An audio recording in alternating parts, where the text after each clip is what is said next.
Hi Year 11s. I thought I would make you another video based on our study of the film 12 Angry Men. And I thought that we would have a bit of an in-depth look at our theme of prejudice, thinking about what it is and where it is in the film. Now, I want you to think about prejudice more broadly and think about have you ever been treated unfairly because of where you live or what you look like, or perhaps what clothes that you might be wearing, or what language that you might be speaking? And have you witnessed it happening to other people? Now, I want to show this very short clip here from the Human Rights Commission, which is talking about racism, but I think it also relates to prejudice.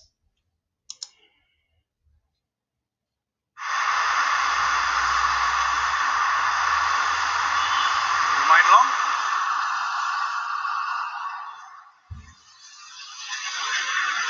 Where to? He's first. Oh, it's okay. Take you. No, it's not okay. He was next.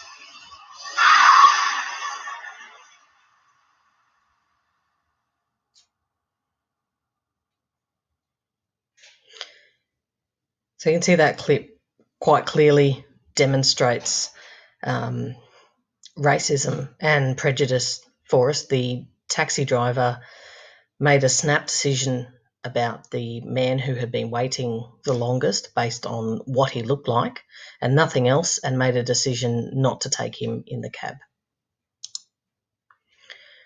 Prejudice is unfortunately a reality in our society, and I think that 12 Angry Men shows the audience how prejudice has actually played a part in the opinions of the jurors and how they came to form their opinions. Prejudice is an adverse judgment or opinion formed beforehand, not based on reason or personal experience or knowledge of the facts. It's a preconceived preference or idea which could be based on income, job, culture, race, gender, age, religion, and other characteristics. I'm sure you guys can think of some extra ones. I could think of sexuality is another way that people could be prejudiced. Now, if we want to bring our discussion into thinking about how prejudice is in the film 12 Angry Men, we can see that in this film, Lumet highlights that some men are unable to put aside their prejudices and personal beliefs even when they are sworn to do so. Jurors are sworn to deal with the truth. They're sworn to look at facts objectively. And the film argues that some jurors are too quick to arrive at hasty conclusions and automatically accept the evidence that is presented before them. They choose a guilty verdict initially based on various assumptions that are linked to their prejudices. Lumet shows the power of prejudice and racism to subvert justice and argues that for democracy to be maintained, objectivity and common sense must prevail over this prejudice. And at the end of the film, we can see that prejudice has been overcome by reason. The importance of an open mind, rather than sticking with preformed or generalized ideas, is reinforced throughout the film.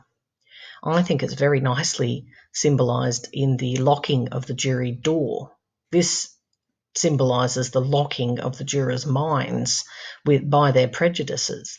And when the door is unlocked for the final time to allow the verdict to be handed to the judge, the prejudices of the jurors have been overcome. Many jurors overlook the fact that the old man witness could only have assumed it was the boy who did kill his father. Likewise, the woman witness could not have seen the boy clearly, as she didn't have her glasses on, because she was lying, tossing and turning in bed, trying to get to sleep on a hot night. And I'm sure that that's something that living in Mildura we've all experienced. At first, the jury believes that the eyewitnesses must be automatically telling the truth or relaying facts. You can see this quite clearly with Juror 12, the ad man. He very much thinks that we should believe anything that the witnesses tell us because they must be telling the truth. And the jurors trust the circumstantial evidence presented by the prosecution because it confirms their bigoted attitudes. It confirms their prejudices. And so you can look at, in this instance, particularly by relying on the evidence of the woman who wasn't wearing her glasses, you can see that they were literally blinded by their own prejudices. So where is prejudice shown by the jurors specifically? I think prejudice in the film is personified through jurors 3 and 10. They are depicted as typical of people who would discriminate against the boy by virtue of his poverty-stricken background and dysfunctional upbringing.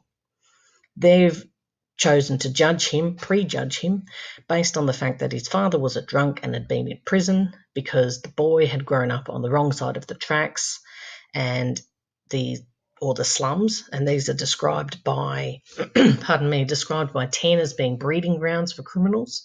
And because he is possibly Hispanic or black, we're not actually told, the majority of the jurors, who remember are all white men, middle-aged white men, they assume that because he is from the slums, his father was a criminal, and because he had, been beaten by his father and he was Hispanic or black, a minority race, therefore he must be a dangerous killer based on those facts alone. Juror 3, this is an instance of prejudice specifically related to Juror 3. He says that man's a dangerous killer. You could see it. Here, Juror 3 is assuming that a killer must look a certain way, indicating his prejudice against those who look like the defendant.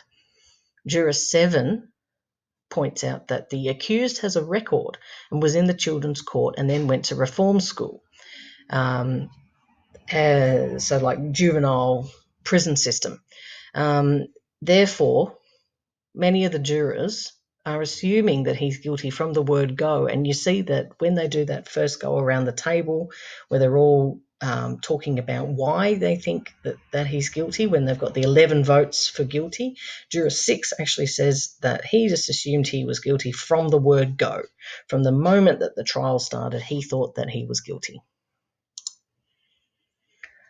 This brings us to Juror 10. Juror 10 is the most passionate and overt in his racism and xenophobia. Early on, he claims, "You can't believe a word they say. I mean, they're born liars." Later, his bigoted diatribe shows him to be incapable of making rational decisions about the defendant's guilt, as he's so clouded with his own bigotry and prejudice. Interesting as well is that the film shows us that the past experiences of the jurors also work to create their own personal biases. Juror 3 is determined to convict the defendant in the beginning of the film due to his experiences with his own son. And you can also look at the way that Juror 8 is an architect, and so he calmly and rationally looks at all the angles of the case, much like he would with a building plan, perhaps.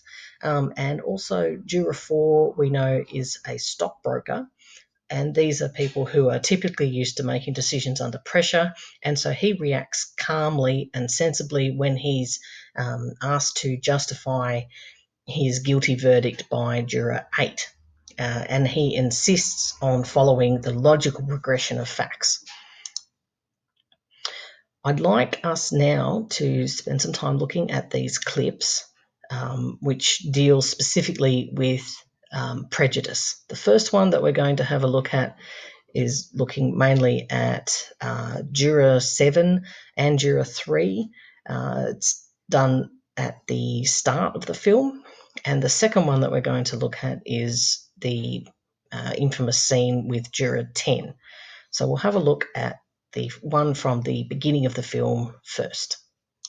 This boy's been hit so many times in his life that violence is practically it's a normal state of affairs with him.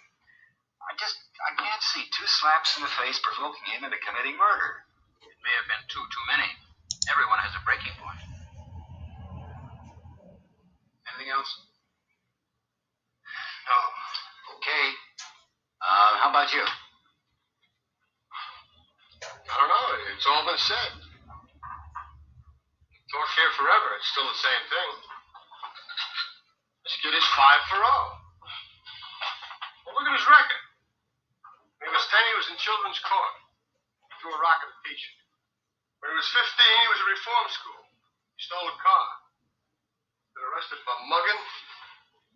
He's been up twice for knife fighting. Oh, yeah, they say he's real handy with a knife. Oh, this is a very fine boy. Ever since he was 5 years old, his father beat him up regularly. He used his fists. So would I. A kid like that? Yes, these kids, the way they are nowadays. When I was a kid, I used to call my father Sir. That's right, Sir. Do you ever hear a kid call his father that anymore? Fathers don't seem to think it's important anymore. You got any kids? 3? I got one. So you can see in that clip, there's 2 instances of prejudice in that clip. You've got when Juror 7 is talking about his record. He says, look, he's 5-0, talking in baseball sort of slang. And he's been to children's court, he's been to reform school, he's a knife fighter. And then you've got the other part of the other illustration of prejudice in Juror 3 when he says kids these days, and makes a prejudiced remark about young people. The next scene that I'd like you to have a look at is from toward the end of the film, and I'd like you to look at both what Juror 10 is saying, but also probably more importantly, I'd like you to look at the way that the other jurors react to what he's saying, and also have a look at how the camera pans out and what that visual technique, that film technique of panning out of the scene, what that might actually show us as an audience. I don't understand you people. I mean, all these picky little points you keep bringing up, they don't mean nothing. You saw this kid just like I did. You're not going to tell me you believe that phony story about losing the knife and that business about being at the movies? Look, you know how these people lie? It's born in them. I mean, what the heck? I don't have to tell you. They don't know what the truth is. And let me tell you, they don't need any real big reason to kill someone either. No, sir. They get drunk. Oh, they're real big drinkers, all of them. You know that. And bang, someone's lying in the gutter. Well, nobody's blaming them for it. That's the way they are, by nature. You know what I mean? Violent. Where are you going? Human life don't mean as much to them as it does to us. Look, they're rushing it up and fighting all the time. And if somebody gets killed, so somebody gets killed. They don't care. Oh, sure, there's some good things about them, too. Look, I'm the first one to say that. I've known a couple who were okay, but that's the exception, you know what I mean? Most of them it's like they have no feelings. They can do anything. What's going on here? Well, I'm trying to tell you. You're making a big mistake, you people. This kid is a liar. I know it. I know all about them. Listen to me. They're no good. There's not a one of them who's any good. I mean, what's happening in here? I'm speaking my piece, and you... Listen to me. We're this kid on trial here. His type. Well, don't you know about them? There's a danger here. These people are dangerous. They're wild. Listen to me. Listen. I have. Now sit down and don't open your mouth again. So you can quite clearly see in that scene that the jurors literally turn their back on the prejudice that is being spewed out of the mouth of Juror 10. And I think it's it's such a lovely piece of filmmaking where you can see the jurors all with their backs to him. They're literally shutting him out. And the camera panning backwards, moving away from juror 10, is showing us quite literally that the other 11 jurors, are moving away from the prejudice of juror 10 as well. So, some key questions for you to think about now. Examples of prejudice in the film. We've just gone over a few. You might be able to think of some others. What are the examples of prejudice making a comment about? Where is the prejudice in the film negative and where is it positive? What is the impact of prejudice in the film? What's the impact on you as viewers now in 2020? What do you think that it may have been on the audience in 1957 when the film came out? What ideas about prejudice are explored by the film? And where do characters make a stand against prejudice in the film? So that gives you some ideas to think about. And I hope that this has been useful for you.